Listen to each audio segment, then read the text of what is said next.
Hermanos, el domingo pasado nos encontramos meditando sobre el encuentro que Jesucristo tuvo con la samaritana. Y después de haber argumentado por un momento con la samaritana, el Señor finalmente revela su identidad. ¿A quién? A esta mujer. Revela su identidad a esta mujer. Eso fue lo que nosotros vimos en Juan 4, del 25 al 26. Juan 4, del 25 al 26. Dice la palabra del Señor: le dijo la mujer: sé que ha de venir el Mesías, llamado el Cristo. Cuando Él venga, nos declarará todas las cosas. Jesús le dijo: yo soy el que habla contigo. Y a manera de conclusión de nuestro pasaje, podemos apoyarnos en la reacción que tuvieron aquellas palabras en el corazón de esta mujer y de los samaritanos, y entender así las dos grandes misiones que tuvo Jesucristo al venir a este mundo. Las dos grandes misiones que tuvo Jesucristo al venir a este mundo. La primera, anunciar el mensaje de la salvación por la fe en Él. Y la segunda, venir a realizar el sacrificio cruel en la cruz para la salvación de su pueblo. Todo, pero todo lo que hizo el Señor Jesucristo estaba subordinado a la voluntad del Padre en estas dos cosas. A esto fue lo que el Señor vino: a hacer la voluntad de Dios para Él, a obedecer la voluntad de Dios, en la cual Dios, su Padre, le había delegado. Hay cosas que el Señor Jesucristo hizo en su ministerio, pero todo lo que hizo, cada paso que Él dio, lo dio porque tenía en mente que la voluntad del Padre. ¿Y cuál era la voluntad de su Padre? Que viniera a anunciar el Evangelio y anunciar las buenas nuevas. Y las buenas nuevas tienen que ver con ¿quién? Con Jesucristo. Las buenas nuevas tienen que ver con ¿quién? Con Jesucristo. Y a que a través de Él haya una buena relación con su Padre. Jesucristo, hermano, fue el primer predicador formal del Evangelio. Téngalo en cuenta. Jesucristo fue el primer predicador formal del Evangelio.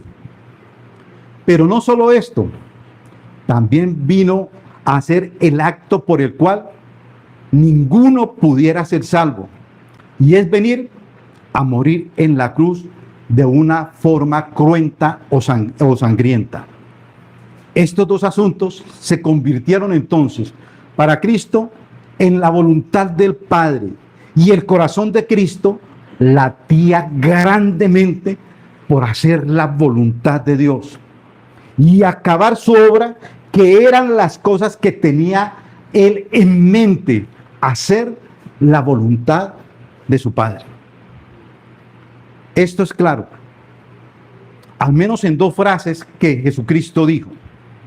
Uno, antes de morir, cuando pudo decir: he acabado la obra que me diste que hiciera.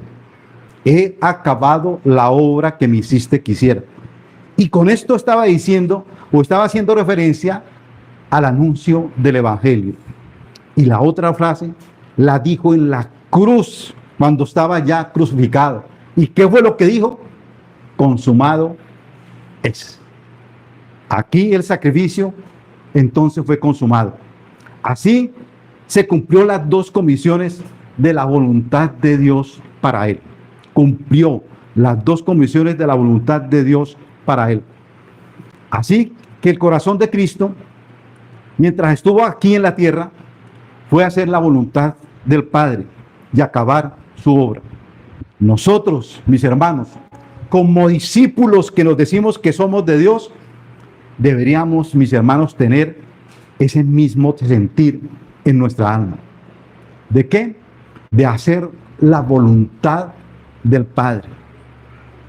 Primero, venir a Cristo para ser reconciliados con Dios, para nuestra salvación, y luego, mis hermanos, de ser salvos, procurar al máximo que el mensaje del Evangelio fuera conocido por más personas. Esto era lo que latía en el corazón de Jesucristo. Esto hace parte de por qué entonces el Señor se hizo carne. Hermanos, Él era el mismo mensaje. Él murió para que el mensaje del Evangelio tuviese una razón de ser. Predicamos a un Cristo que vino a vivir y a morir en la cruz. Y esto debía ser parte inseparable de nuestra vida diaria. Parte inseparable de nuestra vida diaria. Nuestra consigna debía de ser esta, mis hermanos. ¿Cuál debería ser nuestra consigna? Que nadie a nuestro alrededor debería partir a la eternidad sin antes ser anunciado con el mensaje solemne del Evangelio. Que muchos vengan a la salvación por la fe en Él. Que Dios nos usará para que muchos puedan ver en Cristo el Salvador de nuestras almas. Miremos qué nos dice el Salmo 48.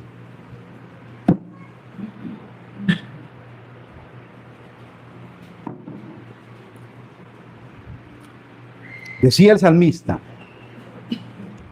oh Señor, el hacer tu voluntad, Dios mío, me ha agradado, y tu ley está en medio de mi corazón.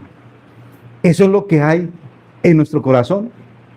El deseo, mis hermanos, de hacer la voluntad de Dios, y que en medio de mi corazón esté cumpliendo la ley que Él nos dejó.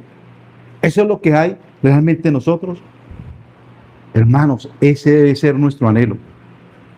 Ese debe ser nuestro ánimo. Alcemos nuestros ojos, hermanos, y miremos los tiempos que nos toca vivir. El tiempo que nos toca vivir y que estamos viviendo. Y el estar lejos de quejarnos como el mundo lo hace.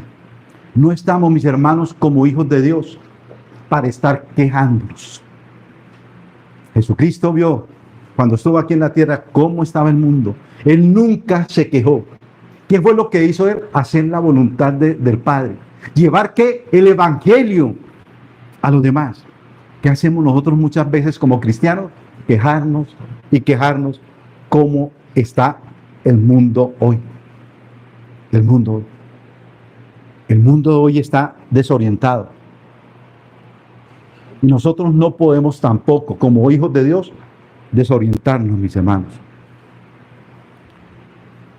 Que podamos cargar en nuestro corazón el yugo que Cristo cargó y el mismo sentir de Cristo sobre el hombre impío.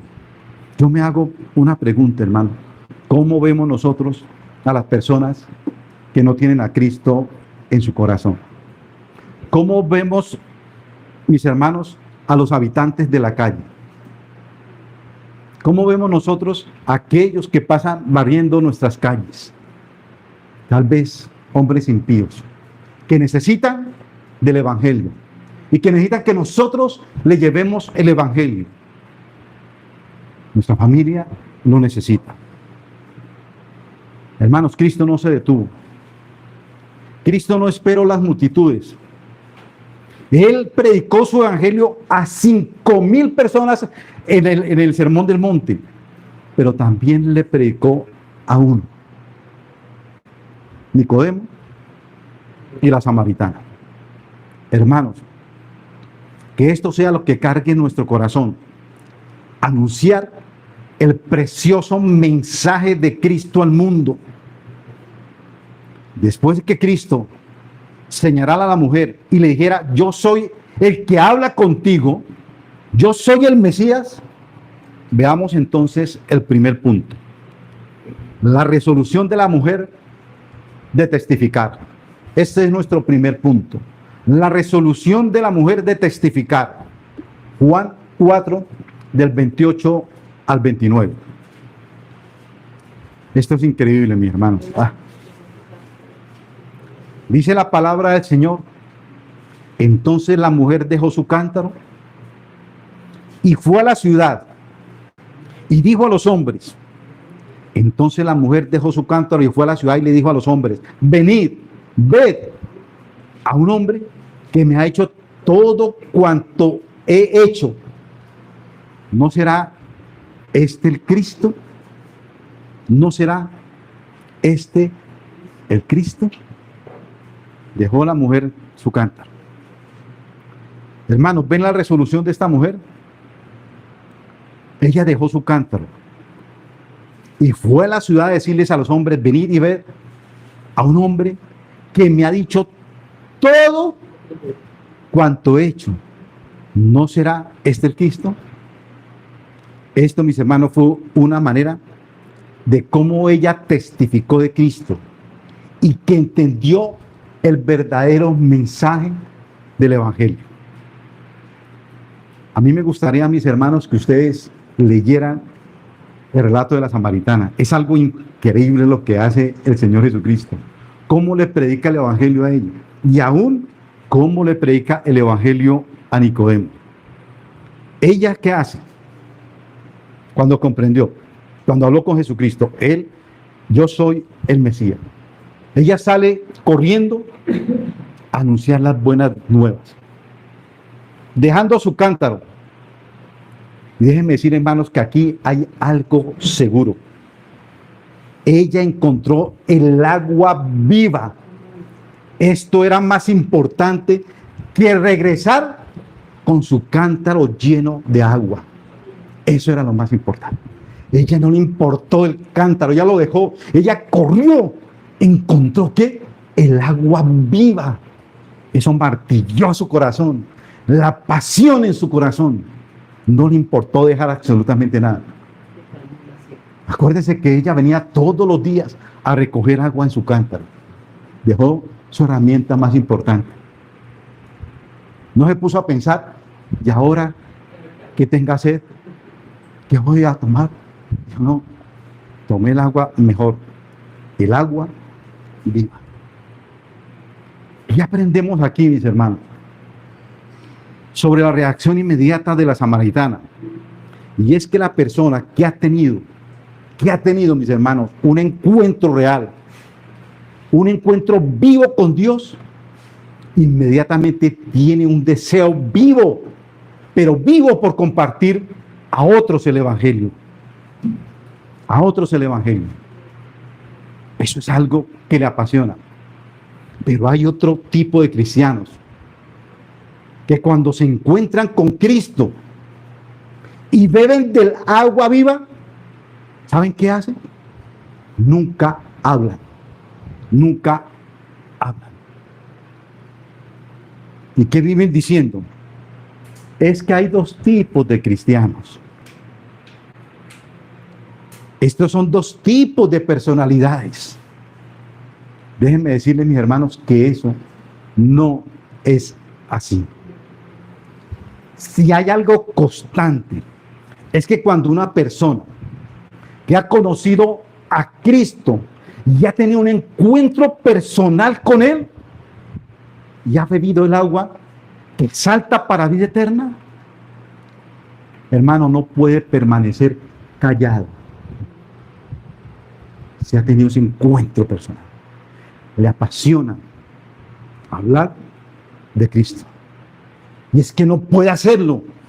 Él necesita hablar del Evangelio. Ni siquiera puede callar su boca.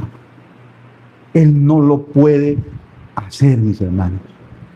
Él no lo puede hacer. Esto es lo más constante en su vida. Es un deseo y acción de compartir el Evangelio con los nuestros, con nuestra familia, con el entorno, compañeros de nuestro trabajo. Predicar a tiempo y a destiempo, mis hermanos. Yo hago una pregunta, hermano. ¿Su familia está aquí? ¿Su familia está aquí? ¿En la iglesia? Hermano, ¿usted ha sido osado y le ha hablado del evangelio a su familia?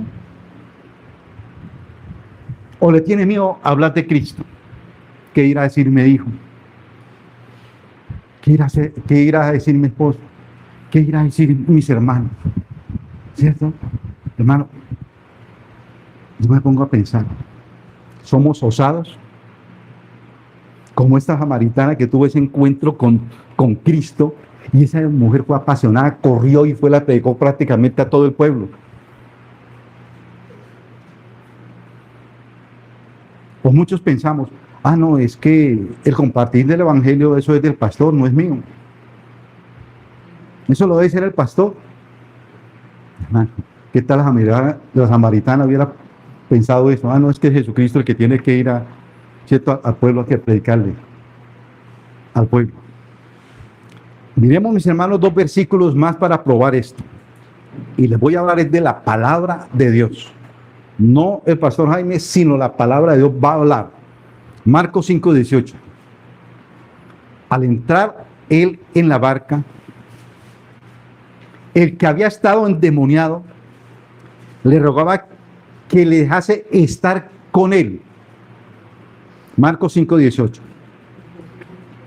Mas Jesús no se lo permitió, sino que le dijo. ¿Qué le dijo?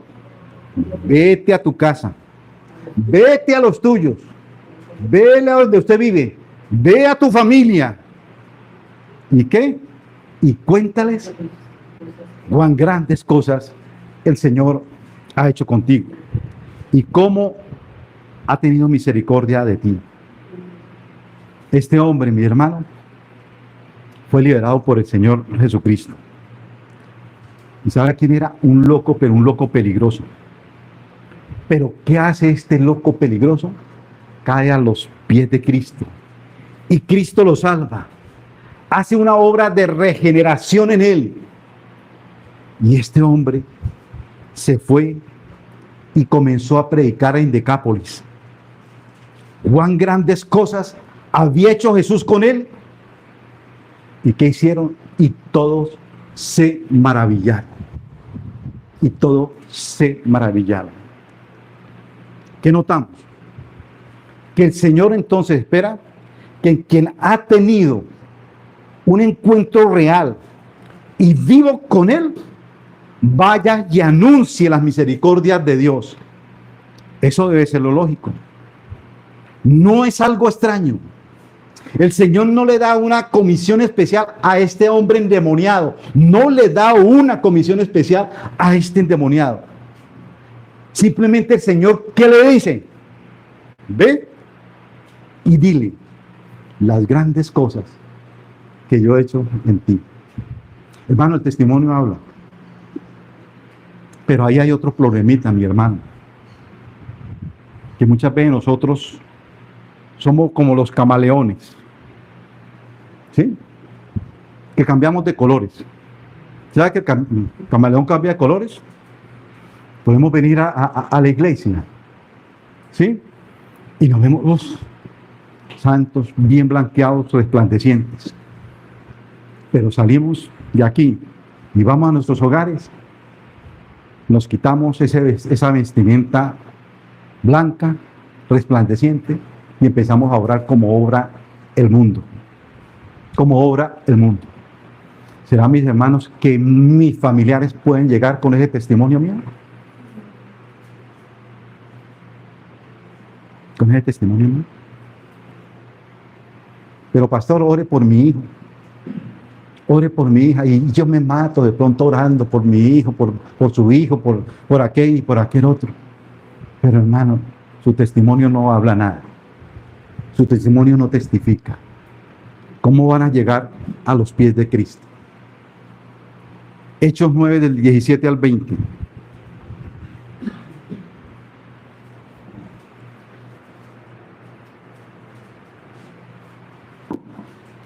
Fue entonces Ananías y entró en la casa y poniendo sobre él las manos, dijo: hermano Saulo, el Señor Jesús, que se te apareció en el camino por donde venías, me ha enviado para que recibas la vista y sea lleno del Espíritu Santo. Y al momento le cayeron de los ojos como escamas y recibió al instante la vista y levantándose fue bautizado. Y habiendo tomado alimento, recobró fuerzas. Y estuvo Saulo por algunos días con los discípulos que estaban en Damasco. ¿Qué dice ahí enseguida? Y enseguida Pablo predicaba a Cristo. ¿En dónde? Nada menos ni nada más que en las sinagogas, diciendo que este era el Hijo de Dios. ¿Ustedes se acuerdan quién fue Pablo? El perseguidor de la iglesia del Señor. Pero resulta que camino a Damasco, el Señor lo tumba a tierra, y en el espacio de esos 3 días que él estuvo ciego, llegó Pablo a ser un verdadero creyente. ¿Qué notamos otra vez aquí, mis hermanos? Que tener un encuentro real y vivo con Cristo lo arroja a uno a ser constante, a dar fe de la obra que ha recibido. Hermano, y eso es lo que debía pasar en nosotros. Cuando hemos tenido ese encuentro, ¿con quién? Con Cristo. Pregunto, ¿qué hizo la samaritana? Tan pronto el Señor le declara: yo soy el que habla contigo. Esta mujer dejó su cántaro y fue a la ciudad y dijo a los hombres: venid, ve a un hombre que ha dicho todo cuanto he hecho. ¿No será este el Cristo? Hermanos, eso es la medida normal de alguien que se ha encontrado con Cristo. La medida normal de alguien que ha tenido ese encuentro con Cristo.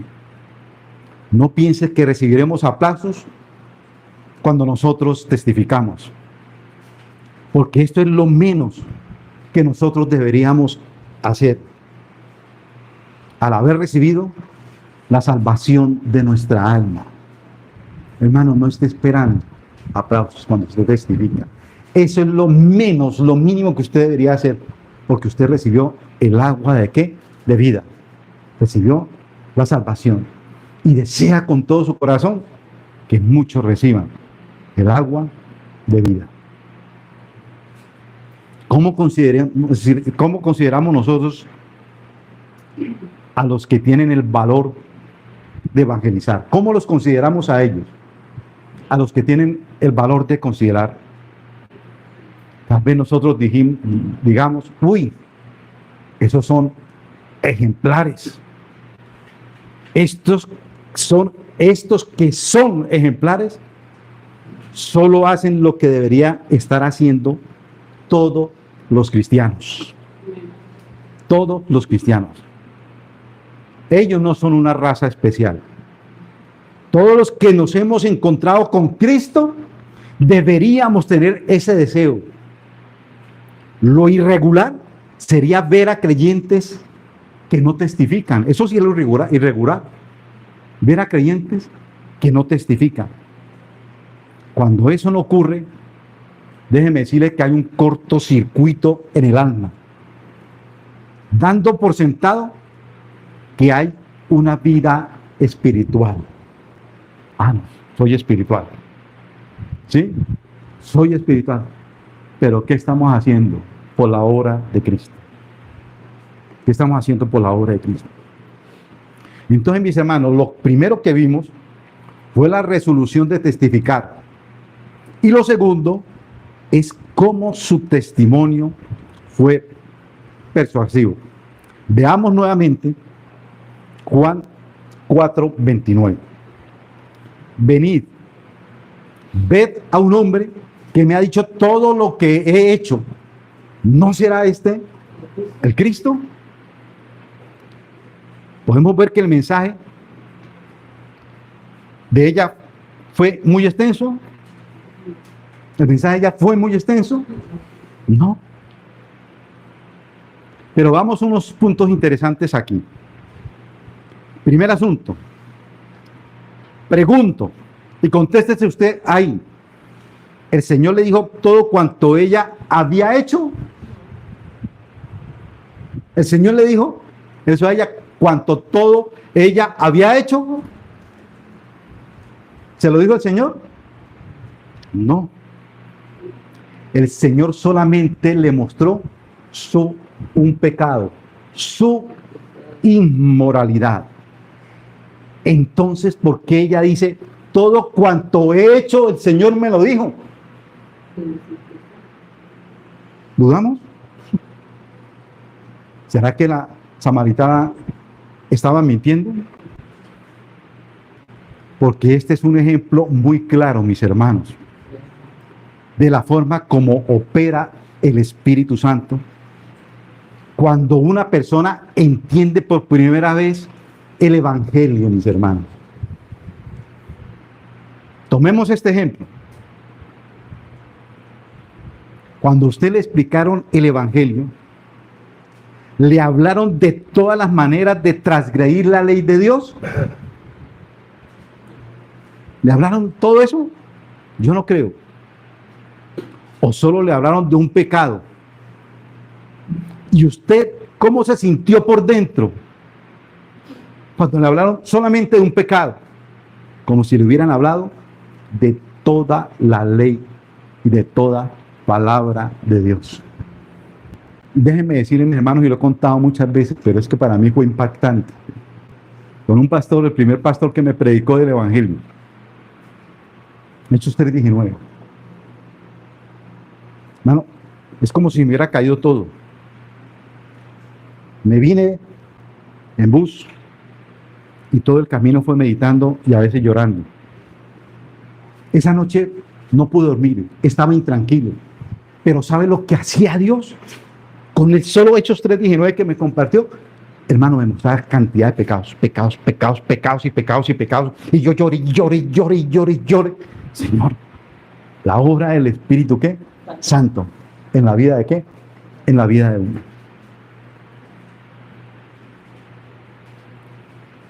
Hermano, y esto es muy consecuente con el Espíritu de Dios. De tal manera que cuando el Espíritu de Dios obra en un alma, no importa si lo llamó a través de una exhortación con un solo pecado. Hermanos, el Espíritu de Dios, ¿sabe lo que hace? Desnuda el alma de una persona. El Espíritu Santo como que le abre a uno el corazón, le abre a uno todo y le muestra lo que realmente nosotros somos. Si es que usted ha bebido el agua de vida, si usted ha reconocido la obra grande de Jesucristo, el Espíritu Santo va a desnudar su corazón. ¿Y sabe lo que usted va a hacer? Va a quedar rendido de rodillas delante del Señor, mirando lo vil, lo malo que nosotros somos, lo perverso que nosotros somos, los pecadores que nosotros somos. No importa si el mensaje es algo precioso. Solo sé que tiene el sello del poder del Espíritu Santo para exponer delante de Dios toda nuestra vida. La samaritana recibió convicción de pecado y no convicción de un solo pecado. Pero ¿cómo recibió la convicción de pecado? Cuando el Señor solo le hizo ver un solo pecado. Pero la obra del Espíritu Santo es más grande, es más amplia de lo que nosotros podemos ver. Hermano, pregunto, ¿eso pasó con usted y conmigo? No nos tuvieron que explicar todo el Nuevo Testamento. Fue una sola parte. Y esto fue suficiente para vernos convictos de pecado. Fue como si el Señor nos hubiera explicado toda la escritura. Y déjenme decirle, mis hermanos, que aquí hay algo misterioso. Primero, la mujer dice que lo dijo todo lo que ella hizo. Así percibió ella. Y eso es lo que el Espíritu Santo estaba haciendo en ella. La expuso delante de la santidad de Dios y ella se vio tal cual era. El Espíritu Santo la expuso ¿qué? Delante de quién, de Dios, de la santidad de Dios, y ella se vio tal cual era ella, mis hermanos. Qué maravilloso, qué increíble es ahora el Espíritu Santo. Segundo, que pareciera que la intervención o el mensaje de la samaritana expresara como una duda cuando dijo: venid y ved a un hombre que me ha dicho todo cuanto he hecho. ¿No será este el Cristo? Es como si ella estuviese dudando de que el que acababa de encontrar era Cristo. Como si estuviera dudando de eso. Como si estuviera ella dudando que el que con el que se encontró era realmente Cristo. Hermanos, pero déjenme decirle que lo que expresa aquí la palabra de Dios era como un tipo de pregunta. Algo como así: ¿será que hemos encontrado el Mesías? No para generar duda, sino más bien para provocar a los que estaban escuchando. Es una pregunta que tiene la intención de crear expectativa. ¿Y cómo sabemos esto? ¿Y cómo sabemos esto? Miremos el resultado que obtuvo. Los provocó y quisieron ir a ver a Jesucristo. Los provocó y quisieron ir a ver a Jesucristo. ¿Sí ve lo que hace Dios en la vida de una persona? Una sola persona. Pensemos en esto. ¿Qué tipo de sermón les predicó la samaritana a los samaritanos? ¿Qué tanta información les dio? ¿Qué extensión tuvo su mensaje? Permítame darle otro ejemplo bíblico, mis hermanos. Dios no quiere destruir la nación, y ustedes lo han leído. Dios no quería destruir la nación de Nínive. ¿Y comisionó a quién? A Jonás, con un mensaje. Vaya, póngale cuidado al mensaje, lo que le dice Dios. Vaya, recorra toda la ciudad por 3 días. Vuelvo y lo repito. Vaya, recorra toda la ciudad por 3 días. Anunciando esto. Al cabo de los 40 días, Nínive será destruido. ¿Qué debía anunciar Jonás? Que al cabo de los 40 días, Nínive debía ser destruido. El mensaje de Dios fue muy claro para Jonás. Pero como este profeta era bien obstinado, dice la Biblia que de los 3 días de camino, solo caminó 1. Solo caminó. ¿Qué le ha hecho Dios? Quería hacer 3 días. ¿De qué de camino? Pero como era terquito el hombre, solo caminó 1. ¿Y qué resultó diciendo? De aquí a 40 días, Nínive será destruida. ¿Fue exactamente lo que le dijo el Señor? No. Ese no le dijo. ¿Y qué hizo Dios en Nínive? Trajo convicción de sus pecados a Nínive, que hasta los animales ayunaron. Dice la palabra de qué? De Dios. Pero usted sí ve lo de Jonás. ¿Qué necesita Dios para convertir un alma o una nación? ¿Qué necesita Dios para convertir un alma o una nación? no necesita abundancia de palabras. Su poder puede convertir personas. Su poder puede convertir naciones, si Él quisiera, usando tan pobres y pocas palabras como las que nosotros quisiéramos decir. Con esto, hermanos, no hay excusa para no evangelizar. Si tú eres de los que piensan, es que no sé mucho. Si tú piensas eso, es que yo no sé mucho, ¿cómo voy a evangelizar? Pero déjeme decir una pregunta. ¿Qué sabía la samaritana? ¿Sabía mucho? Es que no tengo abundancia de palabras. Mi pregunta sería, ¿cuántas palabras habló la samaritana? Es que no he estudiado en la escuela teológica. Necesito estudiar teología tremendamente. ¿Cuánto estudió la samaritana? ¿Cuánto estudió la samaritana? No estoy diciendo que conocer la doctrina, la teología, estudiar, sobra. Nunca. Necesitamos hacerlo. Pero es nuestra responsabilidad evangelizar. Pero si te excusas en eso para no compartir el evangelio, ¿sabe lo que tenemos que hacer, mis hermanos? Humillarnos delante de Dios. Porque Dios obra en el evangelio, obra con el evangelio a pesar de nosotros. Acuérdese que Jesucristo dice que hasta las piedras hablarán. Pero no nos dio el privilegio a nosotros de ¿qué? De llevar el evangelio. Cuando no evangelizamos, porque no sabes, porque no entiendes mucho, ¿sabe lo que estamos haciendo, mis hermanos?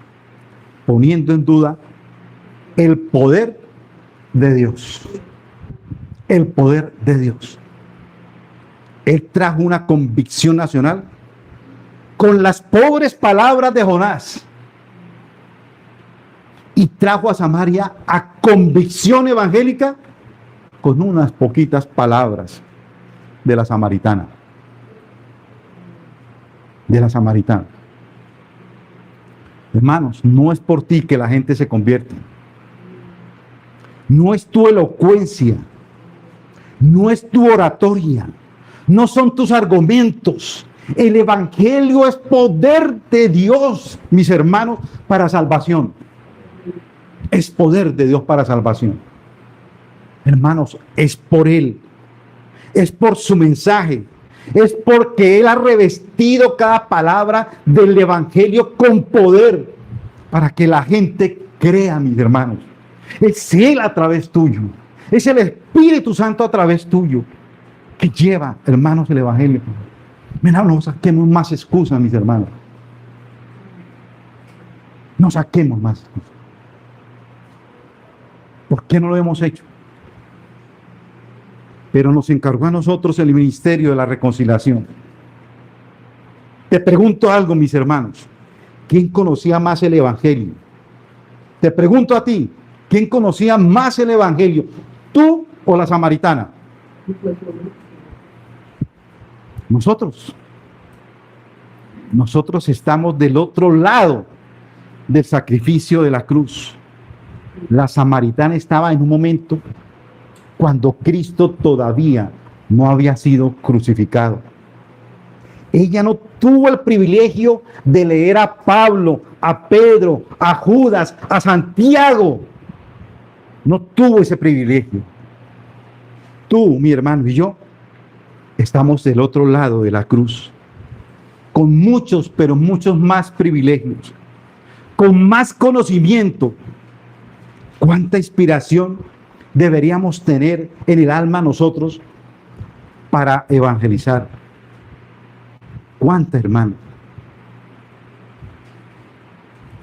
Entonces, ¿qué se necesita para ser persuadidos en el evangelio? ¿Será que no hemos creído nuestro propio mensaje que hablamos? ¿Será eso, mis hermanos? Que por eso no evangelizamos, porque nosotros no hemos creído nuestro propio mensaje que hablamos, mis hermanos. ¿Será que creemos que eso no nos sirvió a nosotros o que nos sirvió a nosotros, pero a las otras personas no los aplica? ¿Será que eso es lo que nosotros creemos? ¿Será que nosotros creemos que eso nos sirvió a nosotros? Sí nos sirvió a nosotros, pero a las otras personas no les aplica. Y nos estamos contentando con eso. Ah, sí, a mí sí me sirvió, pero a las demás personas, a mi familia, al de la calle, yo creo que eso no aplica para ellos. ¿Será que nos falta poder del Espíritu de Dios? ¿O será que nos falta obediencia al Espíritu de Dios? Vemos a la samaritana compartiéndole a los suyos. Juan 14:30. Y salieron de la ciudad e iban, ¿quién? A él. Y salieron de la ciudad e iban a él. Hermanos, es que nosotros no debemos poner tanto cuidado o atención al mensaje que predicamos. No le digamos poner tanto cuidado a esto. Si la gente se va a convertir, es por el Evangelio, no por un mensaje parecido al Evangelio. Tienes que hablar del Evangelio. A veces nosotros nos contentamos de predicar el Evangelio, porque para nosotros predicar el Evangelio, ¿sabe qué es, mis hermanos? Es dar una cátedra teológica a nivel de doctorado. Y quien puede hacerlo bajo esta estructura, déjeme decirle que nadie, mis hermanos. Pero en eso no consiste el Evangelio. ¿Sabe lo que consiste, mis hermanos, el Evangelio? El Evangelio tiene poder por sí mismo. ¿Quién es el mismo Evangelio? Cristo. ¿Quién mora en ti? Cristo. ¿Quién mora en ti? El Espíritu Santo. ¿Quién mora en ti? Es Dios mismo. Tercer punto. Veamos las palabras de Cristo. Los discípulos entonces llegan donde el Señor está y le dicen, según Juan 4:31, mientras tanto, los discípulos le rogaron, diciéndole, Rabí, come, Rabí, come. Mis hermanos, ¿será que el Señor Jesucristo se está negando a comer? Sus discípulos estaban rogando que comiera. Hermano, no creo que pensemos que Cristo era un maleducado u orgulloso. Esto no es el punto. Porque el Señor Jesucristo enseña con todo lo que hace. Con todo lo que hace, Él enseña. A veces enseña con palabras claras y directas. A veces enseña con parábolas. Y a veces enseña, mis hermanos, con metáforas. Pero aquí, mis hermanos, nos está enseñando con su ejemplo. Nos está enseñando con su ejemplo. Al estar rechazando la comida y al estar atendiendo a los samaritanos, Él no estaba pasando por descortés, sino que nos estaba ilustrando algo a nosotros y a sus discípulos. Nos estaba enseñando con esa actitud que Él tenía una necesidad mayor que comer. Una necesidad mayor que comer. Eso es lo que nos dice Juan 4 del 32 al 33.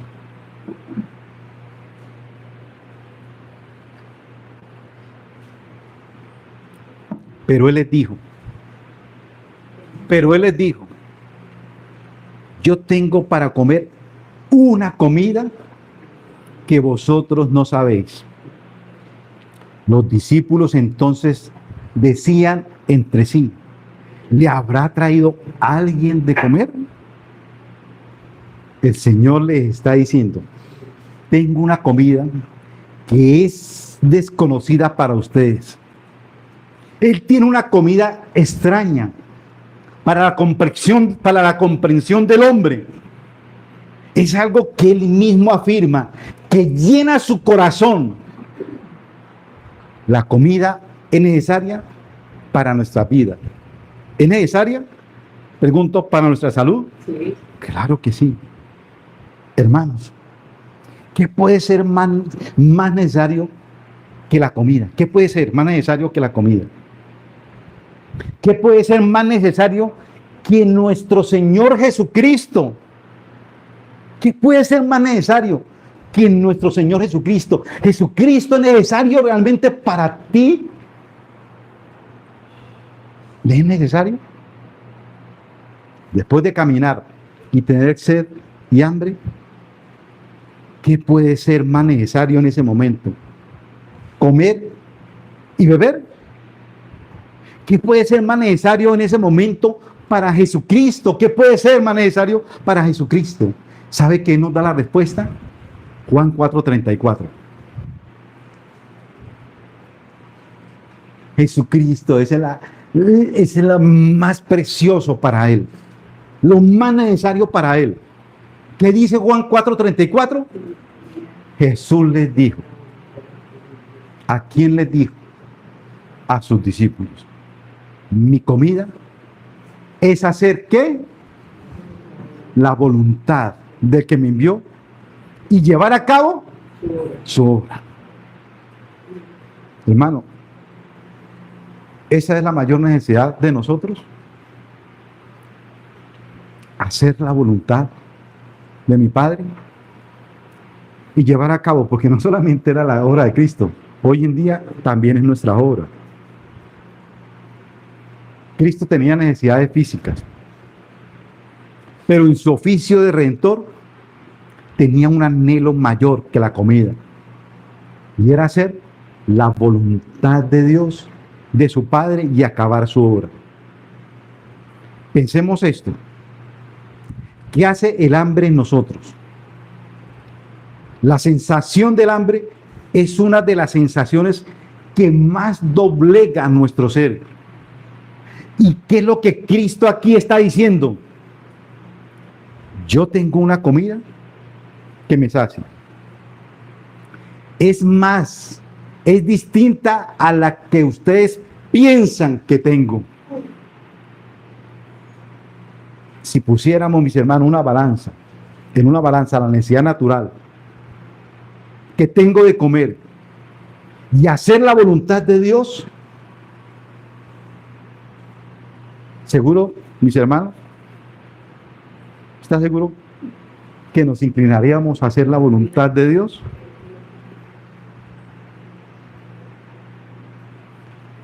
Cristo dijo, esta es mi prioridad. No me pidan que coma cuando aquí hay tantos samaritanos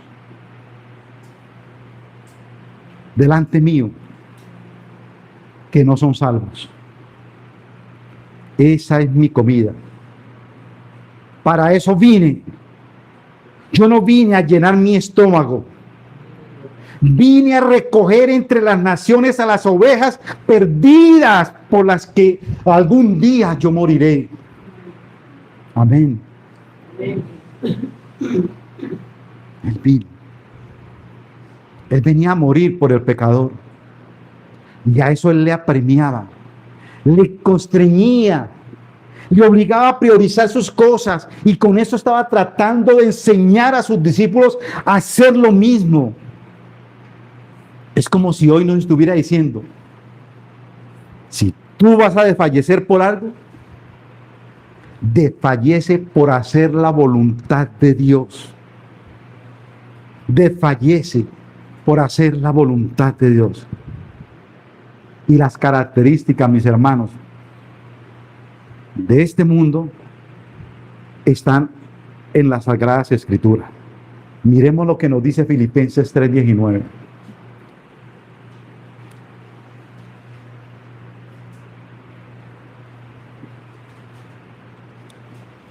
El fin de los cuales será perdición. ¿Cuyo quién? Dios. Cuyo Dios es el vientre. y cuya gloria es su vergüenza. Que solo piensan en qué, en lo terrenal y dañado, y no en lo celestial. Cristo no vino a llenar nuestros vientres. Cristo no vino a llenar nuestros bolsillos. Cristo no vino a darnos una mejor vida. Cristo no vino a que nosotros tengamos una carrera exitosa.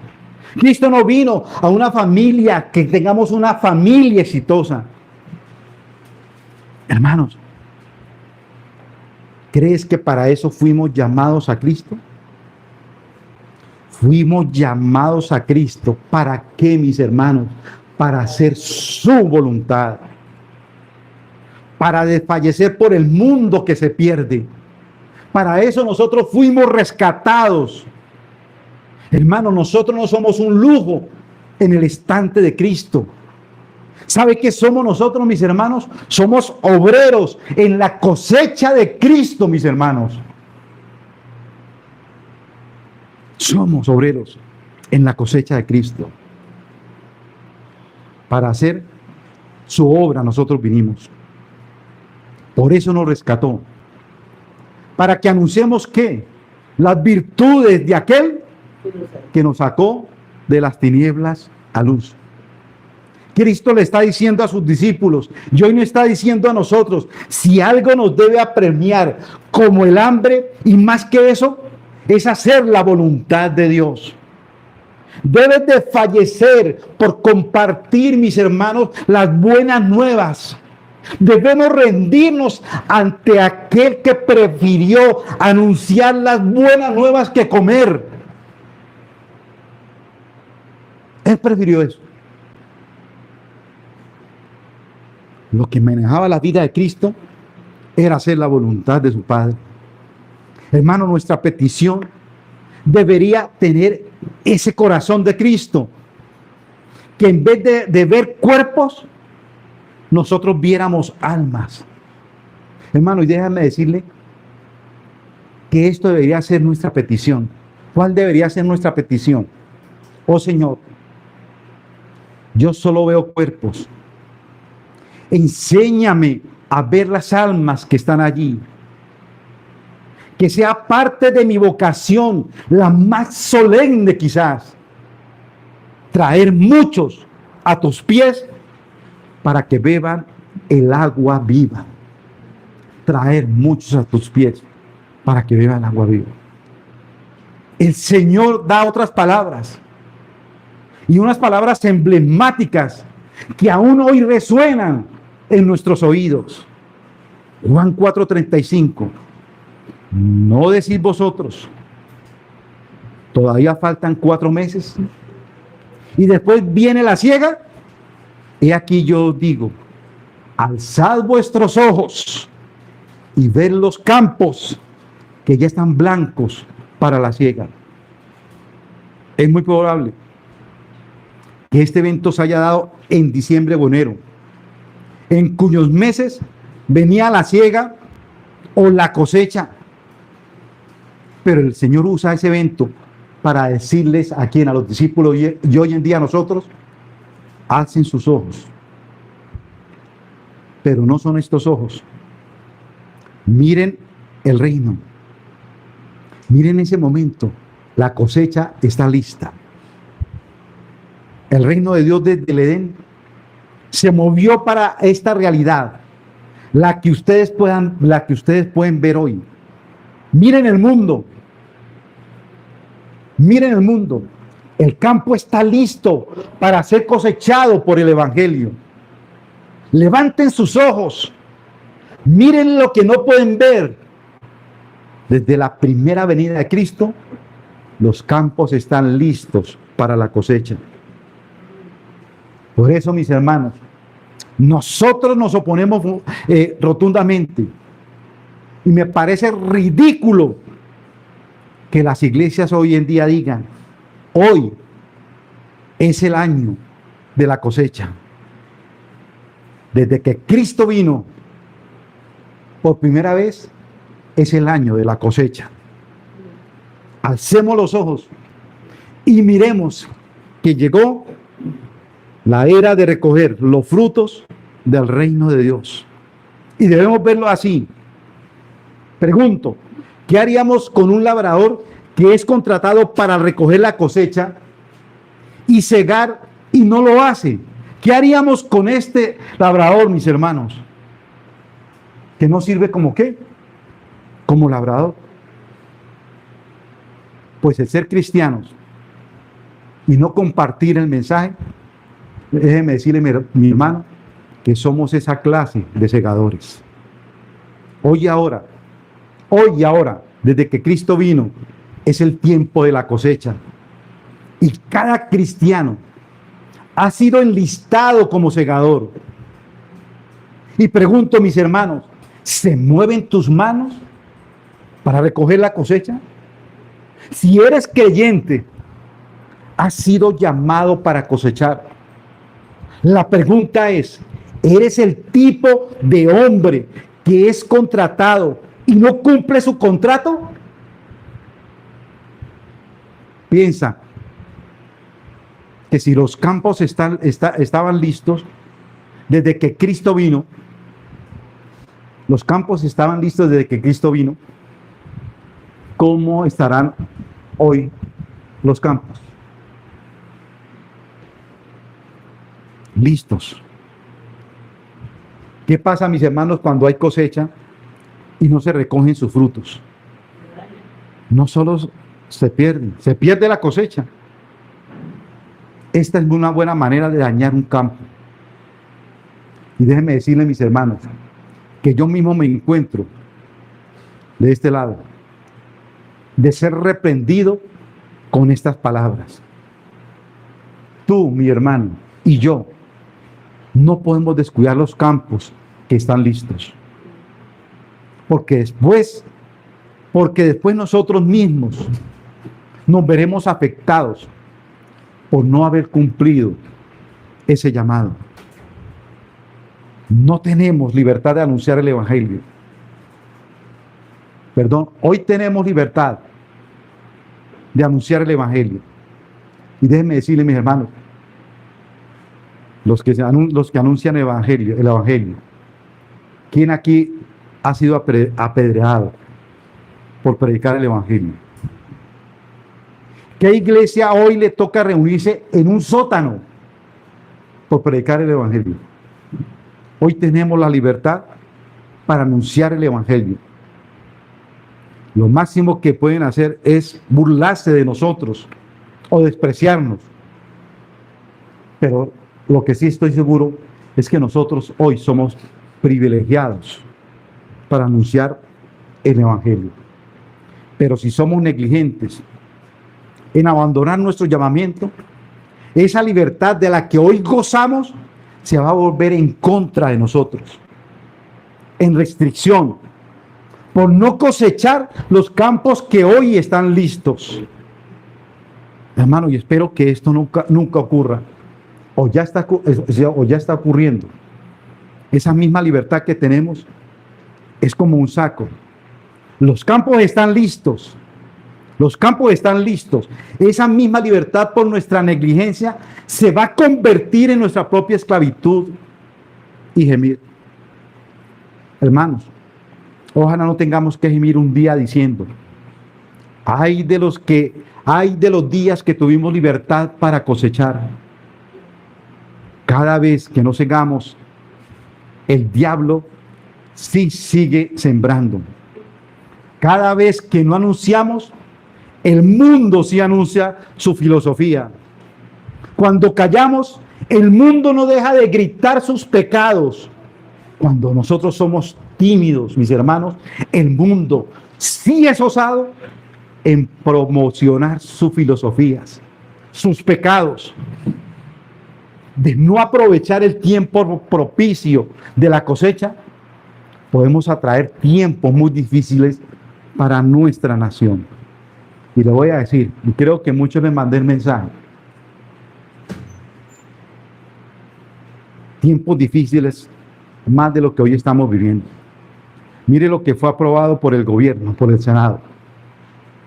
Mire lo que fue aprobado, que cualquier persona ya sea natural o jurídica, medios de comunicación o iglesia, hablen en contra de la ideología de género. Y serán, ¿qué? Castigados, multados.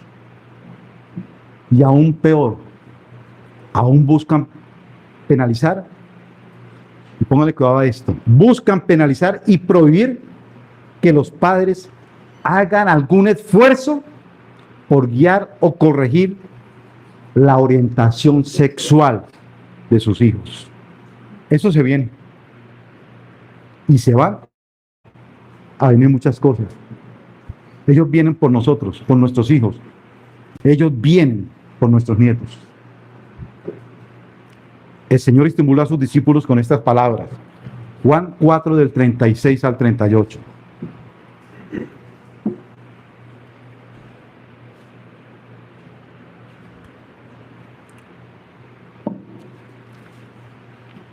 El segador recibe salario y recoge fruto para vida eterna, para el que se siembra, para que el que siembra se regocije juntamente con el que ciega, porque en este caso el dicho es verdadero: uno es el que siembra y otro es el que ciega. Yo os envié a cegar lo que no habéis trabajado, otros han trabajado y vosotros habéis entrado en su labor. Hermano, qué palabras de estímulo. Lo que el Señor les está diciendo: ustedes tienen un trabajo que de hacerlo tiene repercusiones eternas. La evangelización nunca será en vano. O salva o expone a la gente a la condenación. Además, la tarea está asegurada. La tarea está asegurada. Ningún elegido se perderá, y todos los elegidos serán llamados a Cristo por la predicación del evangelio de sus discípulos. La tarea está asegurada con éxito en su fin.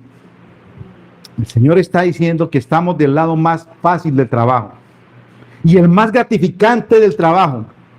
Y yo pregunto, mis hermanos, ¿cuál es el trabajo más fuerte? ¿Sembrar o cosechar? Sembrar requiere de un gran trabajo. Ahora pensemos esto: ¿cuál es el trabajo más gratificante de este trabajo? ¿Sembrar o cosechar? ¿Qué es lo que más gratifica? ¿El qué? El cosechar. ¿Qué es lo que más gratifica al alma?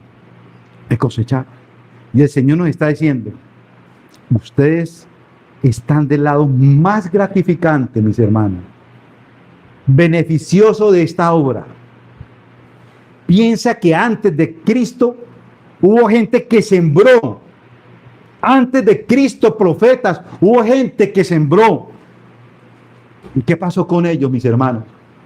Y murieron sin haber visto ni siquiera un pequeño botón del fruto de lo que ellos sembraron. Miremos este otro texto, Primera de Pedro 1, del 10 al 12. Los profetas que profetizaron de la gracia destinada a vosotros inquirieron y diligentemente indagaron acerca de esta salvación, escudriñando qué persona y qué tiempo indicaba el Espíritu que Cristo estaba en ellos, el cual anunciaba de antemano los sufrimientos de Cristo y las glorias que vendrían tras ellos. Y a esto se le reveló que no para sí mismos, sino para quienes, para nosotros hoy en día, administraban las cosas que ahora os son anunciadas por los que os ha predicado el Evangelio por el Espíritu Santo enviado del cielo, cosas en las cuales anhelan mirar los ángeles.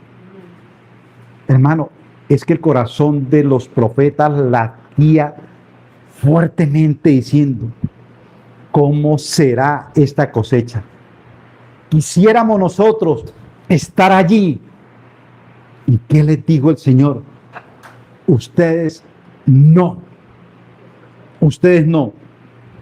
Pero vendrá una generación que sí sabrá. Y ustedes están administrando las cosas para ellos. Y nosotros, mis hermanos, hemos entrado en sus labores. Cuando nosotros evangelizamos, mis hermanos, pisamos el mismo terreno. Pero tú y yo estamos del lado beneficioso. Solo cosechamos. Evangelizar, mis hermanos, no es una pesada carga, sino es un gran privilegio. Entrar para cegar donde una vez pasó el arado un profeta. ¿Qué gloria es esto? Mis hermanos, alzad vuestros ojos y mirad que los campos están listos para la siega. Está listo para que nosotros vayamos. Están listos, mis hermanos. Estamos listos para ir a recoger la siega, mis hermanos. Ir a recoger la cosecha que otros con tanto esfuerzo, sufrimientos, muerte hicieron. Nosotros estamos del lado más fácil. Oremos, mis hermanos. Pensemos en lo que Dios nos ha mostrado en el día de hoy. Somos bienaventurados. Nosotros somos el fruto de gente que cosechó. Señor, queremos ser obreros, pisando los terrenos del plan redentor del Señor. Que traigamos muchos, Señor, pero muchos, al conocimiento del Evangelio. Oh Padre, oh mi buen Padre, danos ese corazón de Cristo y carga en el corazón con lo que Él fue cargado. Que lágrimas y contrición sea nuestra petición diaria, pero que no seamos una generación de segadores indolentes o negligentes. Oh Señor, evangelizar. Qué gloria es, Señor de los cielos. Qué privilegio para gente como nosotros entrar y encontrarnos en las mismas labores de quienes nos han antecedido. Señor, que llevemos mucho, Señor, al Evangelio y especialmente, Dios, a nuestra familia, a nuestros hermanos, Señor. Lo tenemos todo, Señor. Todo ya lo pusiste. Señor, lo único, como tú dices en tu palabra, que está listo, es el campo, Señor. El Espíritu Santo es el que predica, el que evangeliza a través de nosotros. Lo tenemos todo. Señor, la gente se está perdiendo y está esperando la manifestación de los hijos tuyos. A ti sea la gloria y la honra. En Cristo Jesús, Señor nuestro. Amén y amén, Señor.